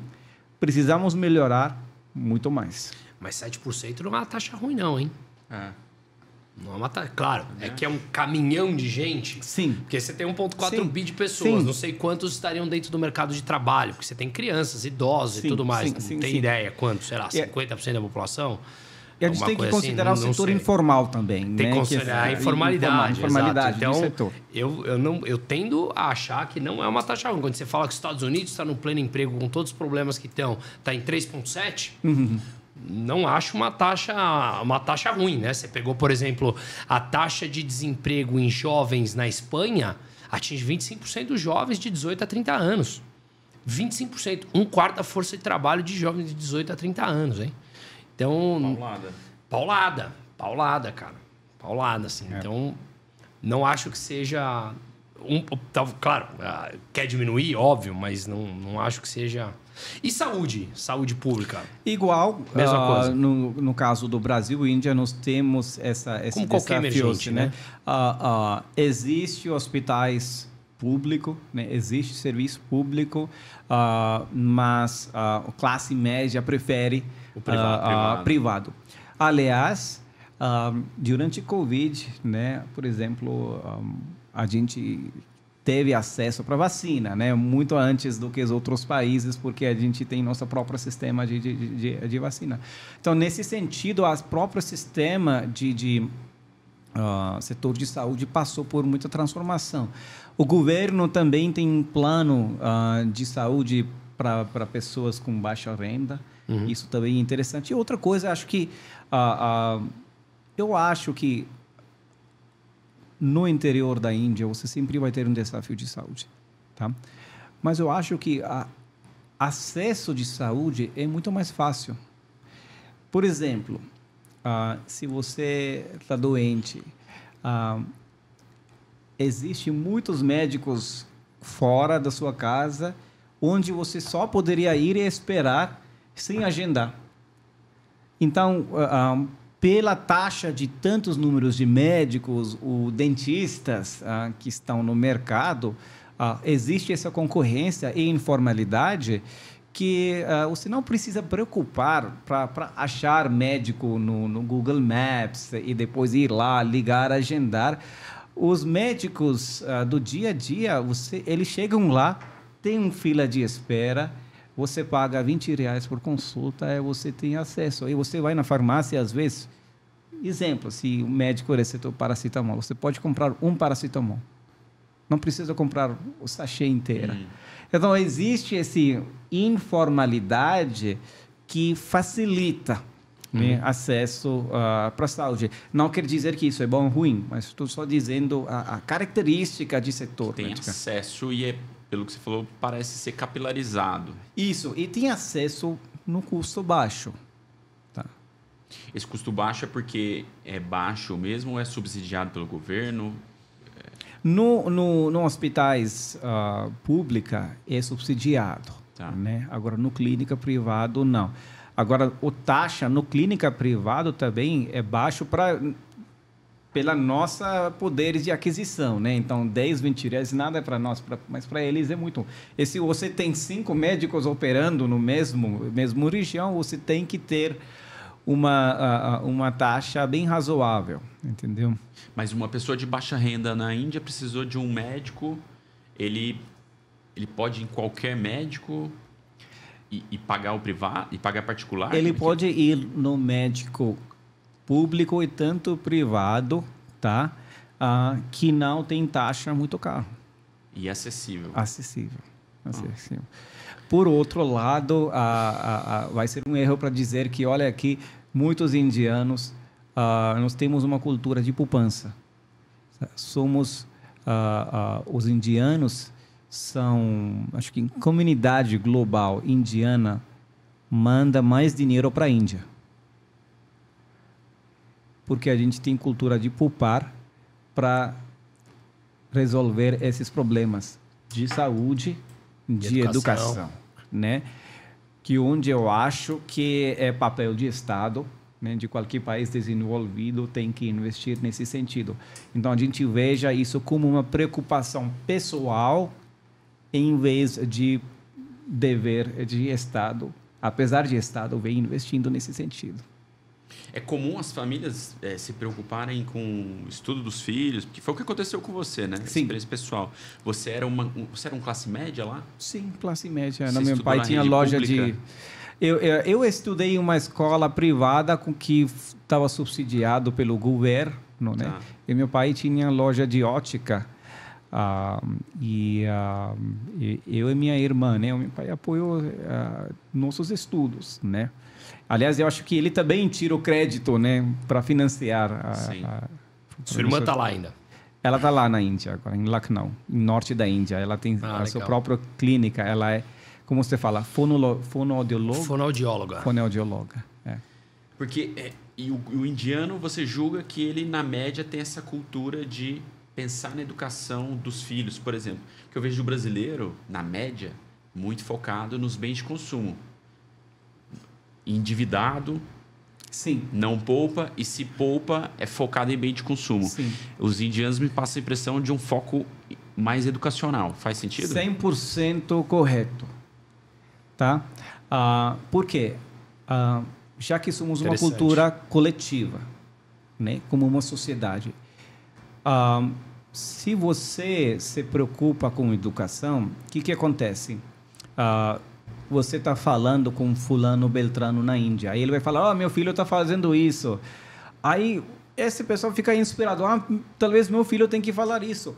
E cada pessoa também, como eu te falei, que os indianos são cheios de dicas. Então, eles vão dar dicas para você, né? Por exemplo, a gente tem um parente que é piloto de avião. Ele aconselhou meu pai, um mês tem que fazer o curso de piloto, vamos fazer isso. Aí a gente procurou informações sobre isso, só que era muito caro. Então, cada um está dando um conselho e os pais, dentro de medida, né, vão ver o que cabe dentro de bolsa. É muito interessante a experiência recente aqui no Brasil. Eu fui para uma festa de comunidade indiana e encontrei vários executivos indianos, né, que estão aqui há 5 anos, 5 ou 6 mais anos. E me perguntaram, o que você está fazendo aqui? Eu falei, eu sou professor no GV. Que legal! Você tem algum curso para os nossos filhos? Porque a gente está a gente está pensando para mudar para Estados Unidos justamente porque nossos filhos querem estudar em inglês. E aí eu respondi, olha, o FGV e a ESP têm graduação 100% em inglês e mestrado profissional 100% em inglês. Isso é um valor agregado por qualquer comunidade internacional que está vivendo aqui e quer dar educação de qualidade. E aí estava encercado com esses países, todos perguntando sobre educação. E aí minha esposa ficou surpresa com isso. Falei, olha, que legal, porque a gente valoriza o conselho de outros e a gente valoriza essa cultura de outros opinando ou dando as dicas para ter sucesso na educação, porque é o único caminho de ter sucesso dentro de sociedade, né? Eu não tenho muita experiência com brasileiros, mas eu vejo assim, quando você está falando sobre carreira, educação, de repente eu sinto que a gente está criando uma pressão, ou a gente está indo contra o ego da pessoa, né? Sim. Não, eu sou o que eu sou, eu não posso, eu já sei o que eu preciso fazer. Só que a minha intenção como educador é sempre bem da pessoa. Sim, é o debate ali de, Sim. né? De Sim. tentar Sim. influenciar de uma forma mais positiva. Sim. Eu concordo com você, também sinto isso. E eu lembro que eu não era um aluno exemplar na Índia, confesso, tá? Muitas vezes, quando os professores da universidade chamaram meu pai para reclamar sobre o que está fazendo, e aí meu pai falava assim, você tem 100% autonomia para dar ele qualquer tipo de trabalho, porque eu sei que tudo que você vai fazer é para bens. Então, tudo é voltado para ter foco no sucesso daquele aluno para tirar as boas notas, né? Porque, infelizmente, se você não tem boas notas razoáveis, isso vai ter impacto no seu primeiro emprego. Né? Na minha época era assim, se você tirou 70%, você vai ser recrutado pela tal empresa, 60%, tal empresa, 50%, tal. Então, você tem que fazer tudo melhor para ser recrutado com boa empresa. Cara, ó, a soma das variáveis, né? É o país que está explodindo na densidade, no crescimento demográfico, enquanto a China está caindo. Já falam inglês, né? Que é uma língua universal. Derrubando burocracia, várias reformas recentes aí. Tem essa questão aí que assim, é muito cultural da educação, que eu acho que é o grande gap quando você tem uma explosão demográfica, tem que acompanhar com a educação. Cara, se fechar essa lacuna junto aí, economia mais tudo aberta para explodir, né? Sim. E há mais uma palavra que eu acho que é interessante, que uma característica dos indianos, que somos muito resilientes. Né? Eu aprendo cada vez com indianos, tipo assim, quando eu fui para a Índia, eu vejo pobreza também. Tá? Claro. Mas eu vejo essa pessoa sorrindo também. Né? Eu vejo que ele ou ela está satisfeito e está tentando fazer tudo melhor dentro de possibilidade em vez de reclamar. Né? Então, a Índia é tão legal que ela te ensina próprio sobre como que você precisa ter apego e desapego com conquistas materiais. Então, você vai sentir mal quando você olha para a pobreza, mas, por outro lado, você vê essa pessoa sorrindo, aí você fica pensando, eu tenho tudo no mundo, aí por que eu estou infeliz? Não é? Muito bom. Então, eu acho que isso nós podemos aprender muito com Índia nesse sentido também. Claro, enfrentando todos os grandes desafios que a gente enfrenta junto com o Brasil. Né? Cara, eu acho isso demais. Até tem muito a ver da base estoica, né? Sim. Eu acho isso, eu adoro isso. Deixa eu te perguntar uma coisa.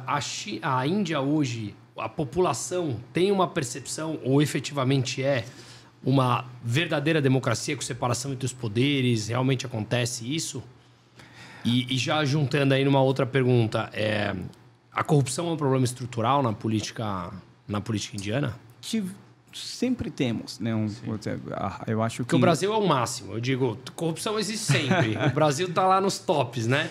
Numa escala Brasil de 0 a 10, onde está a Índia? O Brasil está lá e põe no mundo normal, assim, né? Eu não posso dizer estatisticamente, eu preciso... Fala que eu até preciso fazer um curso para entender a história do Brasil, né? Como eu disse que estou fazendo... Cara, nem tente, meu. Mas assim... a corrupção existe, sim.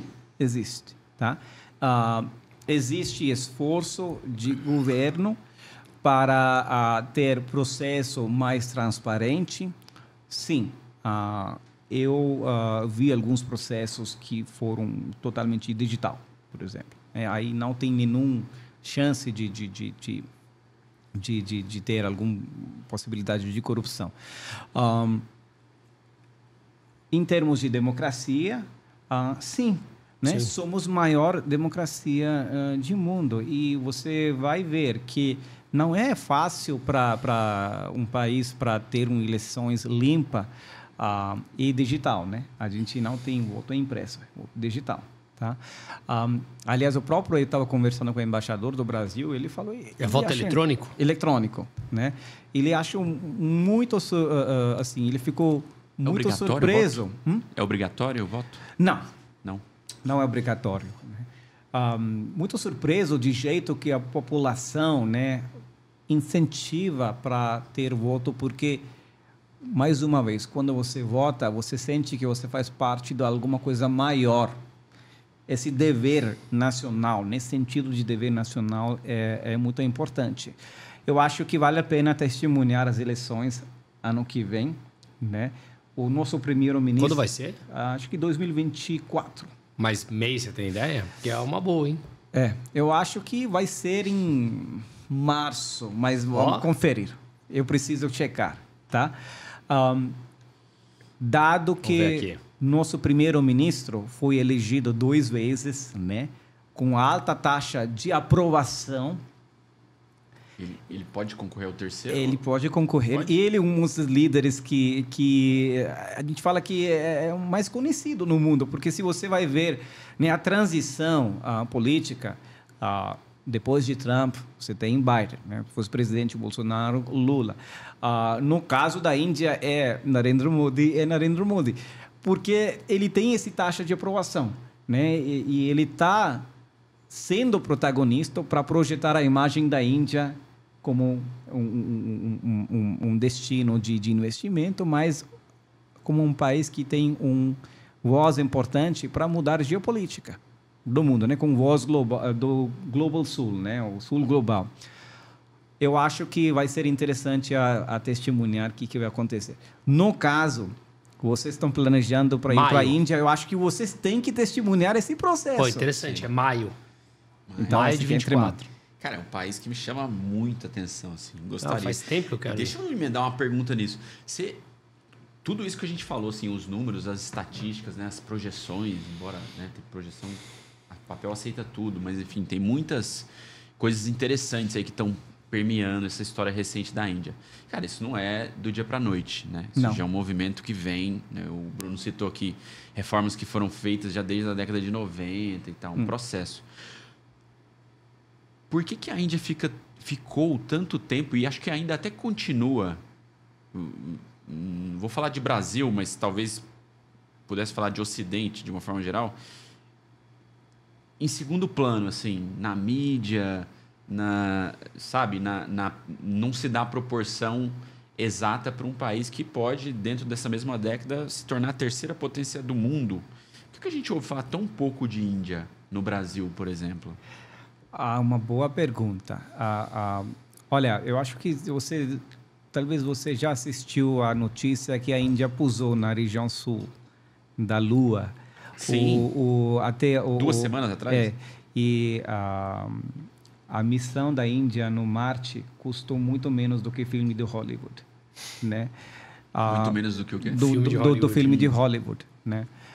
E muitas pessoas falaram que porque custo baixo. Eu falei, não é custo baixo, você está negando. Quando você fala custo baixo, há uma tendência que a gente pensa que fabricação de coisas não é de boa qualidade. Não é isso. Os cientistas que estão trabalhando, né, dentro de centro de pesquisa, acesso ao talento, inglês, tudo isso conta. Mas, enfim, eu acho que a imprensa brasileira e assim a nossa idioma, né, aqui que a gente usa para acessar informações, não nos deixa capaz para ler essas notícias. Quem está lendo as notícias em inglês, você vai ver as discussões muito isso. O que acontece? E vocês me corrigem se estou errado. O brasileiro, quando está acessando as informações no internet, você vai achar no português. Você vai pesquisar no português, né? Já que esse círculo de informações em português é feito pelos brasileiros que não estão formados de ponto de vista internacional. Eles vão procurar as informações em português também. Aliás, CNN Brasil, muitas vezes, só traduzem a informação. Sim.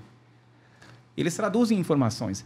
Então, a gente precisa ter imprensa os brasileiros que podem ter acesso às informações internacionais em inglês. Eu confesso que existem muitos artigos em Wall Street Journal, Washington Post. Se você vai assistir, por exemplo, aos canais que eu vejo, France 24, Bloomberg, tem várias notícias sobre a Índia. Mas o mainstream no Brasil, assim, vou falar de uma Globo.com, por exemplo, vai falar basicamente de Estados Unidos e China. Sim. Existe esse... E assim, é capaz de Depois dar mais falar espaço... que um casal terminou, o casal de... Não, e o casal aqui do Bambambam da rede social rompeu o namoro. Aí depois vem China e Índia. Não, cara, uma fala-se mais desinformação intelectual fala-se muito mais de grande. Venezuela. Sim. É capaz de darem mais espaço para Bolívia. Eu concordo plenamente. Do que para a Índia. Sim.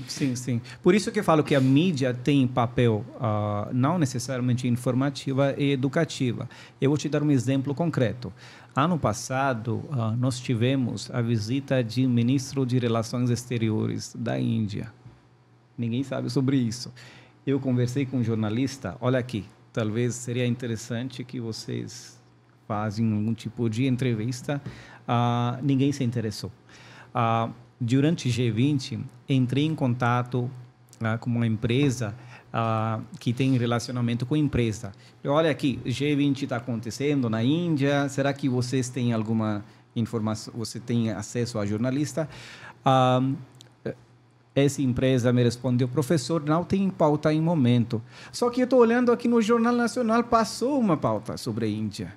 Então, existe esse filtro, eu acho que filtro inconscientemente, ou viés sobre o que é pauta de momento no Brasil, principalmente que é política, briga, quem morreu, quem sofreu com um acidente, e a gente acaba alimentando isso, e isso acabar criando uma lacuna de informação para os brasileiros, né?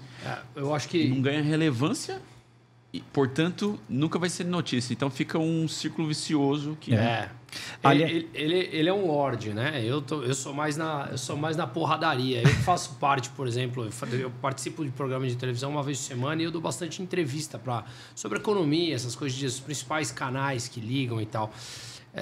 O que eu traduzo do que você está falando, por isso que eu brinquei que você é um lorde, a mídia é completamente ignorante. Eles te ligam pedindo uma pauta econômica, eles não têm a menor ideia do que eles querem. Eles querem ouvir uma coisa e ponto final. Eles não têm o menor contra-argumento, grande parte, tá? Obviamente tem as exceções. Não sabe debater. Não sabe, tipo, o repórter que tem que fechar a matéria, que tem que vender. Eu não tô falando as grandes cabeças ali. O cara que te liga para fazer a matéria, ele não tem a menor ideia. Se você faz uma pergunta para ele do tema que ele quer, ele sequer pesquisou esse tema. Ele quer ouvir e jogar lá na média, jogar ali porque é o que o brasileiro médio consome. É muito raso, as informações são muito rasas. Estudar, ouvir dá muito trabalho. E o brasileiro, infelizmente, é extremamente raso. É raso, cara. O brasileiro não sabe discutir até a página 2. A grande massa, eu tô falando. Tem problemas estruturais, problemas históricos, uma série de coisas. Mas a mídia, na minha opinião, é um dos grandes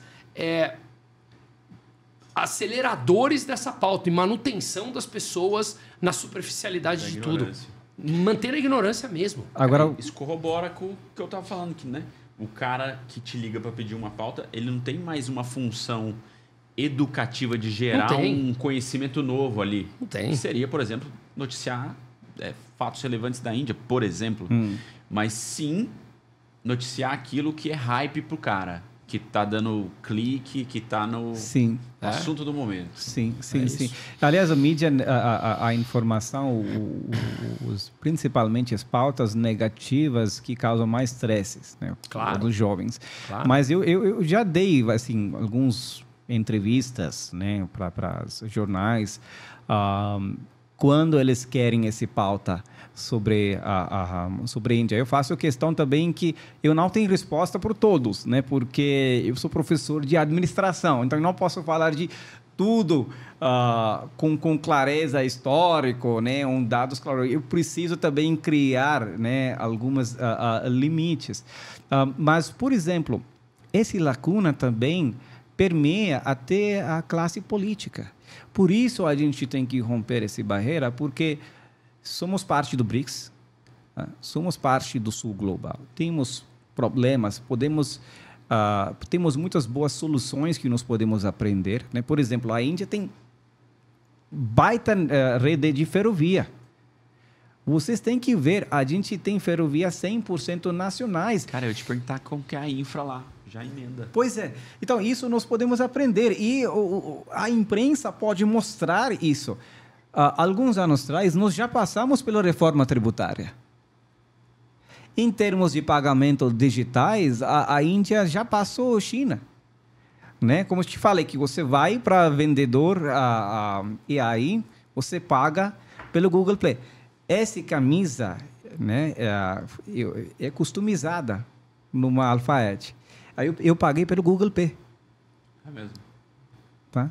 Então, essa transformação, mesmo em termos de uma digital que está acontecendo, e os desafios também, eu acho que merece que qualquer jornalista tem que ir lá, entrevistar e mostrar, em vez de só copiar e colar as notícias. Né? E já que esses jornalistas não vão falar em inglês, eles vão enfrentar alguns desafios também. Mas quando a gente estiver debatendo reforma tributária, a Índia já passou. Quando estamos falando de logística, a infraestrutura, né? A Mumbai vai ter segundo aeroporto, a Nova Delhi vai ter segundo aeroporto, temos trens 100% nacionais, temos tecnologia, trem com painel solar, então tem muitas coisas que estão acontecendo. O preço de internet mais baixo do mundo. É mesmo? Que interessante, cara. Temos que ir, cara. Eu acho que vai chegar um momento que a Índia vai dar um boom e... Nossa, da noite pro dia. Né? Isso já está acontecendo. E me lembra um caso, nós assistimos uma palestra junto agora, semana passada, me fugiu o nome do cara, se lembrar e fala, até pra gente dar o crédito aqui, que ele comentava, aquele cara que até foi professor teu lá. Troirro. E ele comentava que na década de 90, não sei quantas capas de revistas apontavam que a próxima potência do mundo era o Japão. E todo mundo... O mundo inteiro subestimava a China. Uhum. E, na verdade, o que aconteceu foi que o Japão ficou completamente estagnado e a China veio. O Japão quebrou no começo dos anos 90, nunca mais se recuperou ali, né? Então, é interessante. Marcos Troirro. Mas você compensa... que a história se repete um pouco com esse menosprezo, entre aspas, né? Não sei se é a melhor palavra, com a situação da Índia. Pois é, mas volto novamente a refletir coletivamente sobre o indicador do PIB, né? Porque eu acho que entre 2019 até 2023, todas as coisas que a gente não poderia imaginar aconteceram, né? Guerra, pandemia, os problemas do meio ambiente. Eu acho que isso nos leva a questionar que os próprios modelos, né, de crescimento em países desenvolvidos, será que isso funciona? Eu acho que a gente tem que repensar também. Eu fico feliz por lado que, claro, há um grande sentido de otimismo sobre a Índia vai crescer, mas coletivamente eu não acho que o PIB é um certo indicador para medir, né, de onde o país vai lá. Aliás, no caso da Índia, por exemplo, dia 21 de junho é Dia Internacional da Yoga. E a Índia fez questão de fazer essa política cultural no ONU, né, onde a ONU concordou para comemorar esse Dia Internacional de Yoga. Então, tem coisas interessantes. Há jogo econômico na pauta, mas, por outro lado, há jogo de soft power, onde a Índia quer assumir essa liderança cultural, né? Que a gente tem a ciência de bem-estar, que é a Ayurveda, a medicina tradicional, né? Fitoterápica. A gente tem yoga, a gente tem música, o filme de Hollywood, Bollywood, filmes da região do Sul, que chama Tollywood, que até ganhou um Oscar, não? Natu. Até o presidente Lula comentou sobre esse filme, Eri.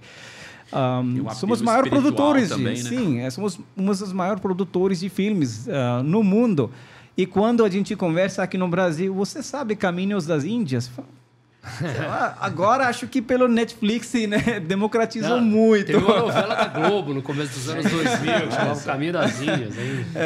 Então eu falo com meus colegas, olha aqui, Netflix tem muita mais possibilidades, assiste. Eu acho que nós podemos aproveitar melhor com todas as ferramentas de tradução, né, para ter esse acesso de informações sobre Índia. Perfeito. Bom, vamos encaminhando aqui para o fim. Eu tenho uma pergunta que é bem direta ao ponto. Assim, se formos para a Índia, e se Deus quiser iremos, me dá 3 cidades aí que a gente não poderia perder. Você tem que ir no capital. Pegar contrastes e tal, entender um pouco mais. Você tem que ir no capital. Estamos com um novo parlamento. Aí, né? Isso seria bem interessante para ver. Você tem que ir, claro, para Taj Mahal, já que você vai estar no capital, né? Você pode ir no Varanasi, que é cidade espiritual. Qual o nome? Varanasi, né? E você pode ir na sul da Índia também, Bangalore, que a gente tem piada, né? Se você vai jogar pedra, vai cair na cabeça de engenheiro, porque todo mundo é engenheiro lá. Mas o Bangalore é sul da Índia também. Se você tem muito mais tempo...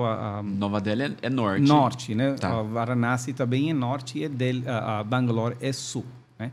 Mas se você tem mais tempo, você pode viajar para outros lugares. Né? Por exemplo, Goa tem legado português.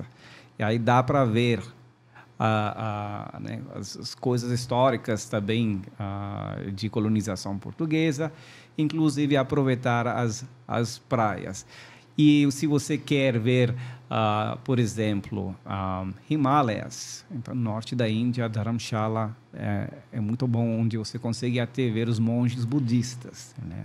Dharamshala. Então, tem muita coisa. Vamos voltar a falar ainda sobre isso. Sim.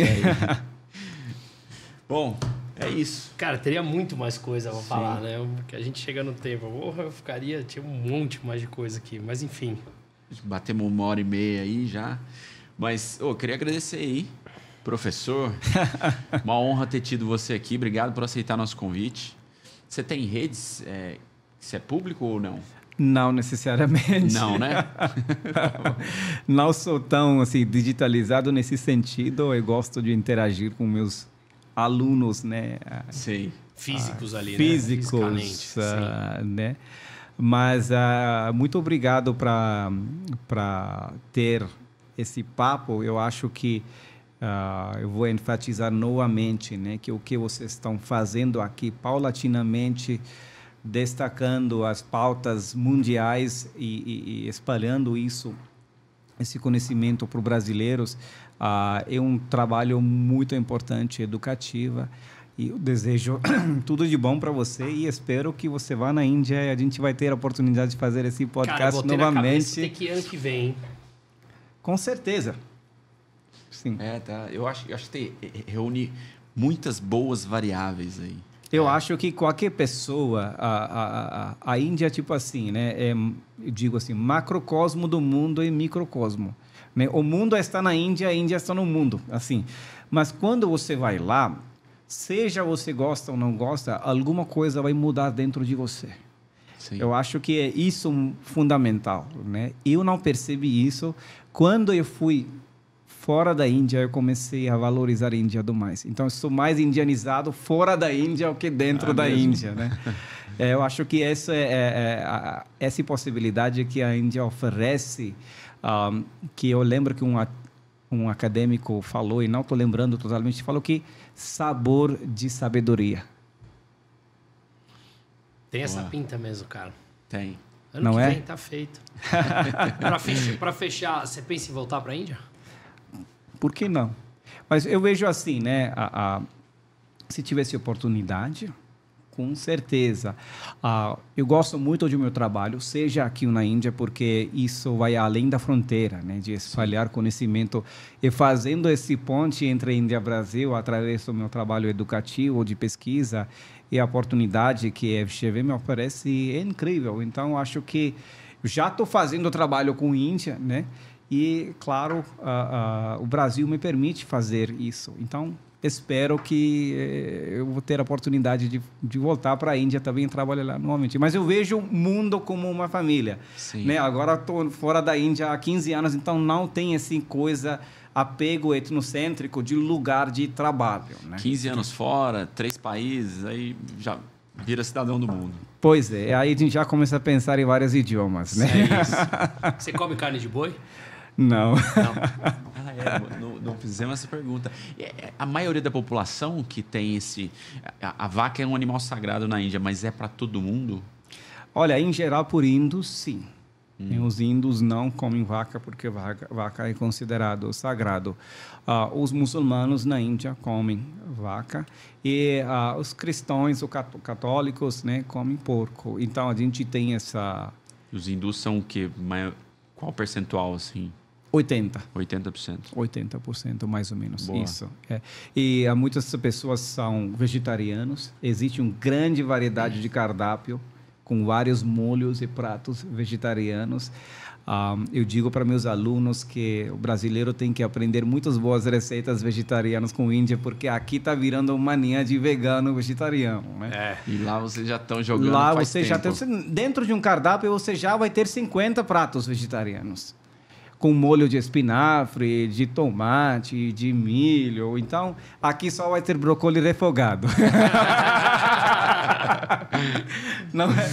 Então, não sei, talvez próxima vez eu possa mostrar até cardápio indiano. Se você vai num restaurante, pelo menos 30 pratos vegetarianos, 30 pratos com vários tipos de molho de frango, de cordeiro e de peixe. Você recomenda um restaurante indiano aqui em São Paulo, raiz mesmo? Boa pergunta. Tem várias, né? Mas raiz. Não é tipo um restaurante japonês que serve cream cheese e goiaba. Todos os restaurantes têm assim... Você coma o cardápio adaptado com abrasileirado, né? Mas você pode ir no Samosa & Company, que é muito bom aqui no Alameda Jaú. Você tem... Samosa & Company. Samosa, S-A-M-O-S-A? Isso. Na Jaú? Na Jaú, tá. Não conheço. O Rit Namaste também é interessante, o Tandoor também é interessante, o Tulsi também. Só que quando você vai lá, você tem que pedir, olha, eu quero esse prato que é prato original, né? Eu, às vezes, quando eu vou na Índia, eu me preparo com nível de pimenta, tá? Então, eu gosto. Bom, a gente gosta, né? Você se prepara o quê? Com nível de pimenta, né? Porque lá mais pimentado. Tá, eu adoro. Então, vamos preparar essa viagem para ano que vem. Por mim tá feito, cara. Por mim tá feito. Boa. Bom, prazer ter você aqui. Muito obrigado, viu? Obrigado pelo tempo. É isso. Pessoal, encerramos por aqui. Estaremos de volta aí na semana que vem com mais um episódio. Não se esqueça de deixar o teu like, compartilhar aí com seus amigos, com todo mundo que você acha que possa gostar do episódio. E deixa um comentário aí pra gente saber o que você achou. Um abraço e até semana que vem.